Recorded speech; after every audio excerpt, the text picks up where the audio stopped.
Eventos de los últimos días. Capítulo 10. El pequeño tiempo de angustia. Un tiempo de angustia antes que termine el tiempo de prueba. En la página 33 de Primeros Escritos se lee lo siguiente. Al comenzar el tiempo de angustia, fuimos henchidos del Espíritu Santo cuando salimos a proclamar más plenamente el sábado.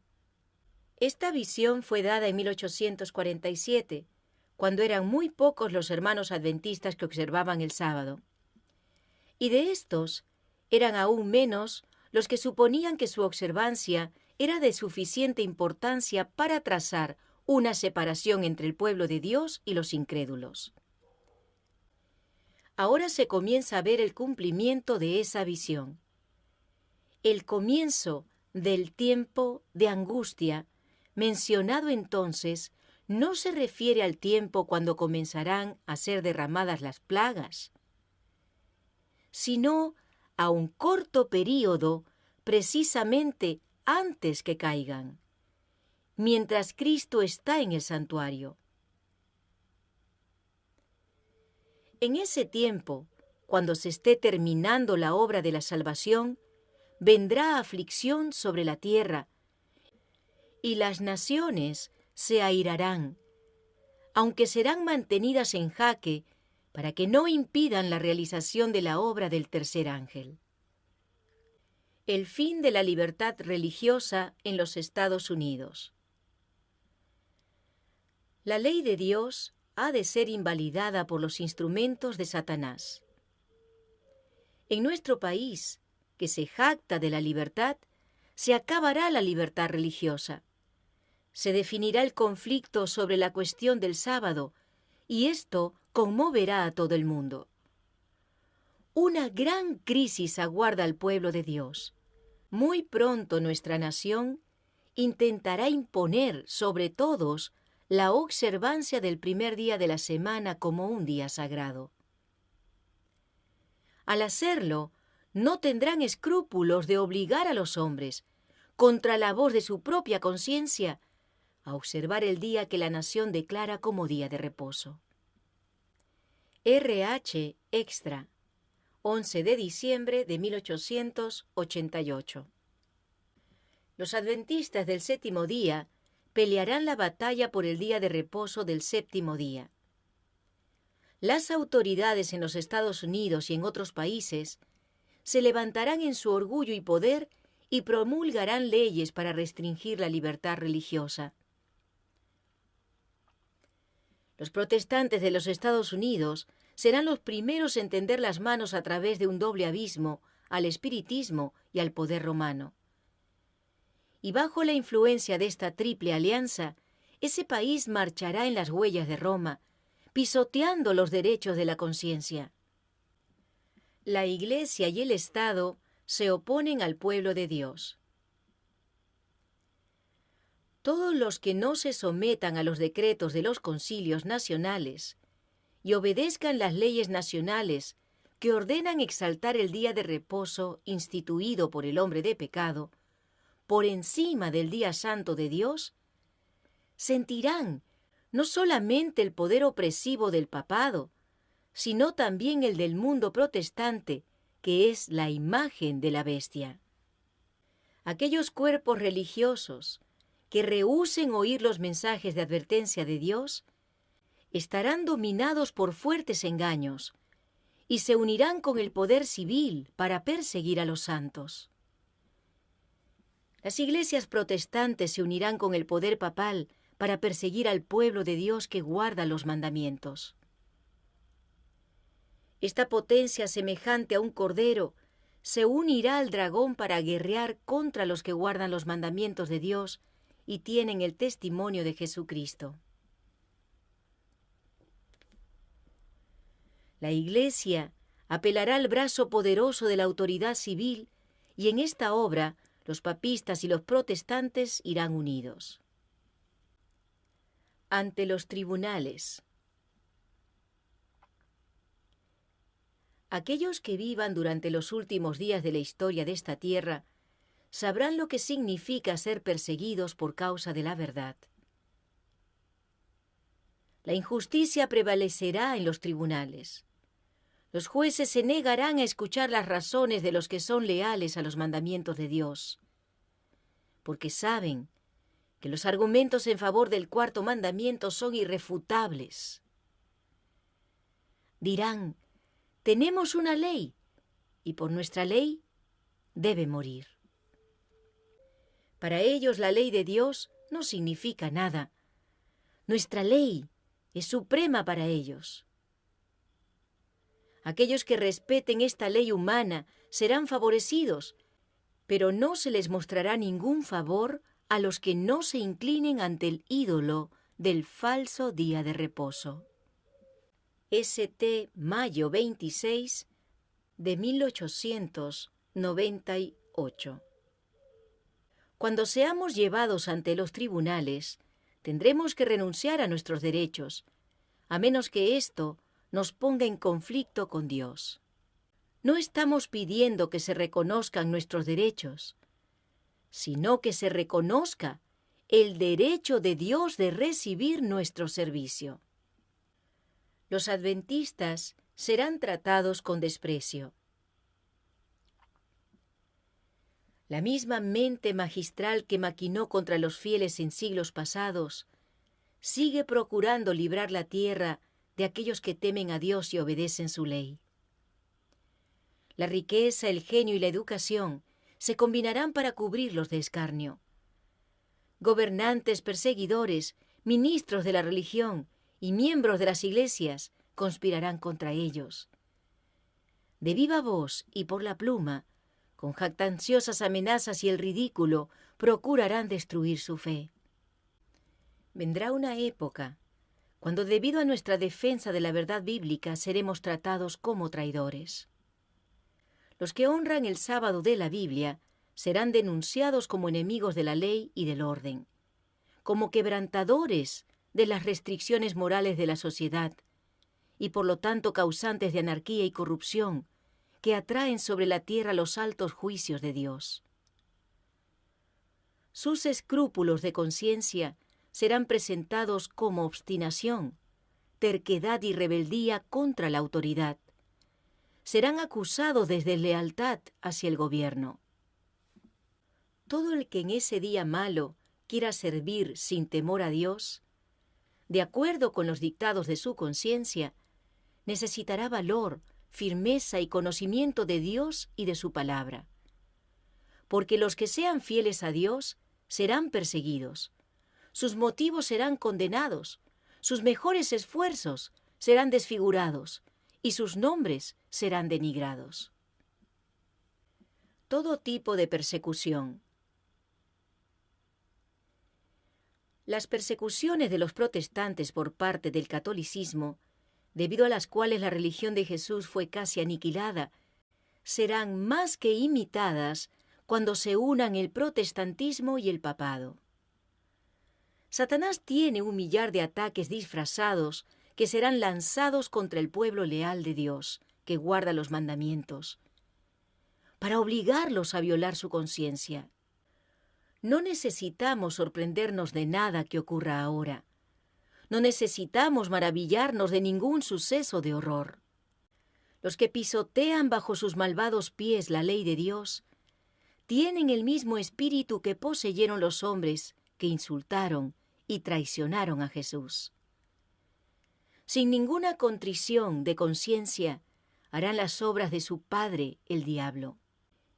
Aquellos que deseen refrescar su memoria y ser instruidos en la verdad, estudien la historia de la iglesia primitiva durante el día de Pentecostés y el tiempo que le siguió en forma inmediata. Estudien cuidadosamente en el libro de Hechos las experiencias de Pablo y de los otros apóstoles. Porque el pueblo de Dios en nuestros días debe pasar por experiencias similares. Privados de todo apoyo terrenal. Muy pronto, la riqueza acumulada no tendrá ningún valor. Cuando se promulgue el decreto que nadie podrá comprar ni vender, excepto los que tengan la marca de la bestia, muchos recursos no tendrán ningún valor. Dios nos pide ahora que hagamos todo lo que podamos para amonestar al mundo. RH 21 de marzo de 1878.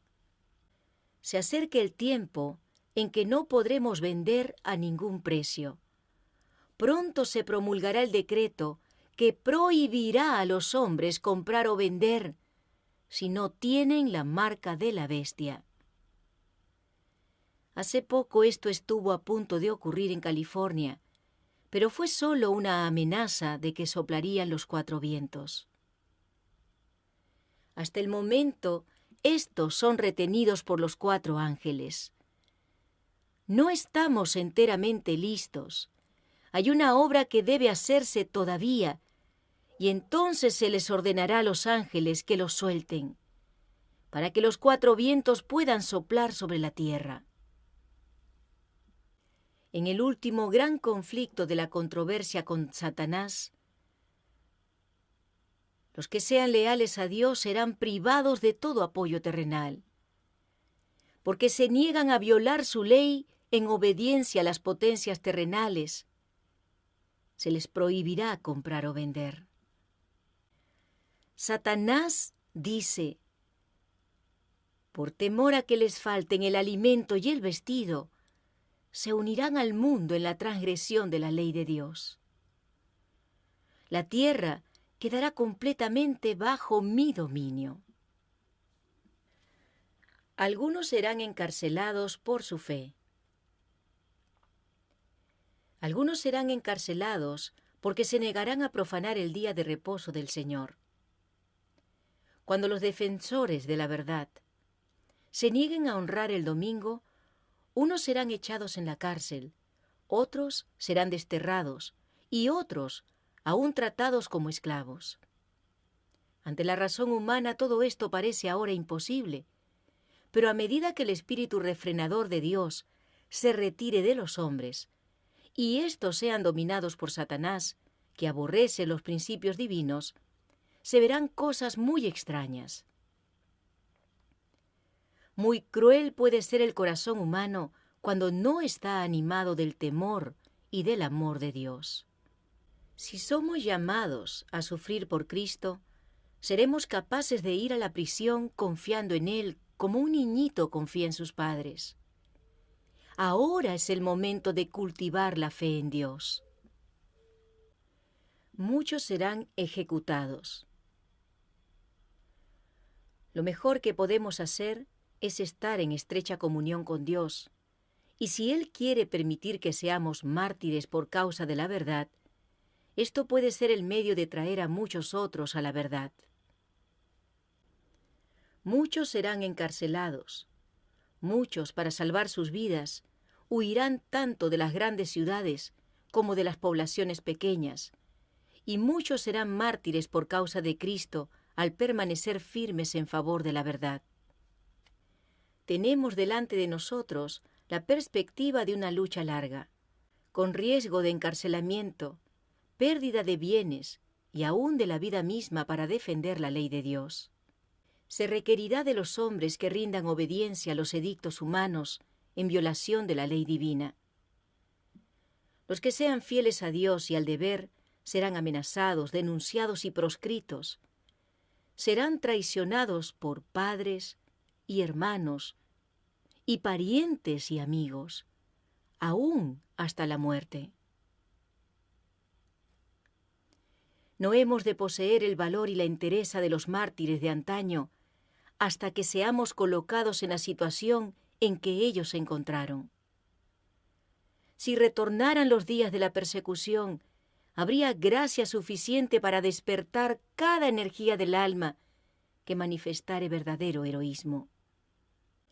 Los discípulos no fueron dotados del valor y la fortaleza de los mártires hasta que necesitaron esa gracia.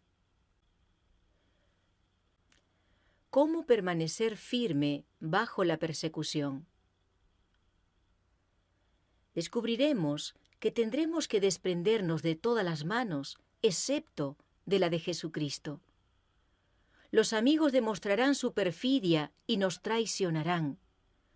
Nuestros familiares, engañados por el enemigo y convencidos de que están sirviendo a Dios, nos harán frente y pondrán su máximo empeño para ponernos en situaciones difíciles, con la esperanza de que reneguemos de nuestra fe. Pero podremos poner confiadamente nuestra mano en la de Cristo, en medio de las tinieblas y el peligro. Los hombres podrán resistir firmes en el conflicto únicamente al estar enraizados y fundados en Cristo. Deben recibir la verdad como es en Jesús. Y solo pueden satisfacerse las necesidades del alma cuando la verdad es presentada de esa manera.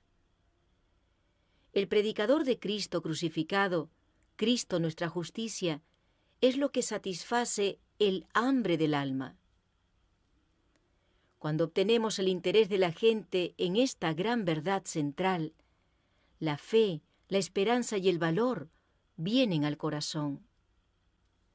GCDB, enero 28, 1893.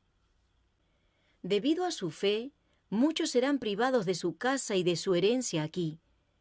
Pero si le dan sus corazones a Cristo, recibiendo el mensaje de su gracia y descansando en Él, su sustituto y garante, el mismo Hijo de Dios, todavía podrán ser llenos de gozo. St. 2 de junio de 1898. La persecución esparce al pueblo de Dios.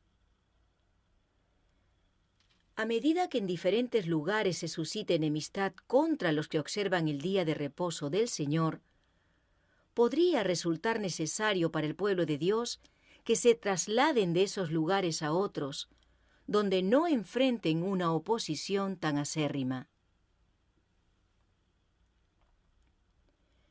Dios no les pide a sus hijos que permanezcan en un lugar donde a causa de hombres impíos su influencia se anule y sus vidas corran peligro. Cuando la libertad y la vida estén en peligro, no solo tenemos el privilegio, sino el absoluto deber de ir a lugares donde la gente esté dispuesta a oír la palabra de vida y donde las oportunidades para predicar la palabra sean más favorables. Pronto vendrá el tiempo cuando el pueblo de Dios, debido a la persecución, será esparcido en muchos países. Aquellos que hayan recibido una educación completa estarán en situación ventajosa donde quiera les toque estar. La persecución induce la unidad entre el pueblo de Dios. Cuando la tormenta de la persecución realmente se desate sobre nosotros, las verdaderas ovejas oirán la voz del verdadero pastor. Se harán esfuerzos abnegados para salvar a los perdidos, y muchos que se habían extraviado lejos del redil regresarán para seguir al gran pastor. El pueblo de Dios se unirá y presentará al enemigo un frente unido. Ante el peligro común, cesará la lucha por la supremacía y no habrá disputas sobre quién debe ser considerado el mayor. La crisis hace más llamativa la intervención de Dios. Ocasionalmente, el Señor ha dado a conocer su manera de obrar entre los hombres. Le interesa lo que pasa en la tierra. Y cuando ha llegado una crisis, se ha manifestado y ha intervenido para obstaculizar el avance de los planes de Satanás. A menudo ha permitido que diferentes problemas de las naciones, las familias y los individuos lleguen a un punto crítico para que su intervención sea llamativa. Entonces ha hecho saber que había un Dios en Israel que sostendría y vindicaría a su pueblo. Cuando el desafío a la ley de Jehová sea casi universal, cuando su pueblo sea afligido por sus semejantes, Dios intervendrá. Las oraciones fervientes de su pueblo serán contestadas, porque a Él le deleita que su pueblo lo busque con todo su corazón y dependa de Él como su libertador. Se permitirá por un tiempo que los opresores triunfen sobre los que conocen los santos mandamientos de Dios. Hasta el final, Dios le permitirá a Satanás que revele su carácter como mentiroso, acusador y homicida. De esta manera el triunfo final de su pueblo resulta más evidente, más glorioso, más pleno y completo. La aflicción purifica al pueblo de Dios. Muy pronto el mundo entero estará atribulado. Cada cual debe tratar de conocer a Dios. No tenemos tiempo que perder. Dios ama a su iglesia con un amor infinito. Nunca deja de velar sobre su heredad. Solo permite las aflicciones que su iglesia necesita para su purificación, para su bien presente y eterno. Purificará su iglesia así como purificó el templo en el principio y al fin de su ministerio terrenal. Todas las pruebas que inflige a la iglesia tienen por objeto dar a su pueblo una piedad más profunda y una fuerza mayor para llevar los triunfos de la cruz en todas partes del mundo. Las aflicciones, las cruces, las tentaciones, la adversidad y nuestras variadas pruebas son los medios que emplea Dios para refinarnos, santificarnos y hacernos dignos de su alfolí celestial. RH, 15 de junio de 1897.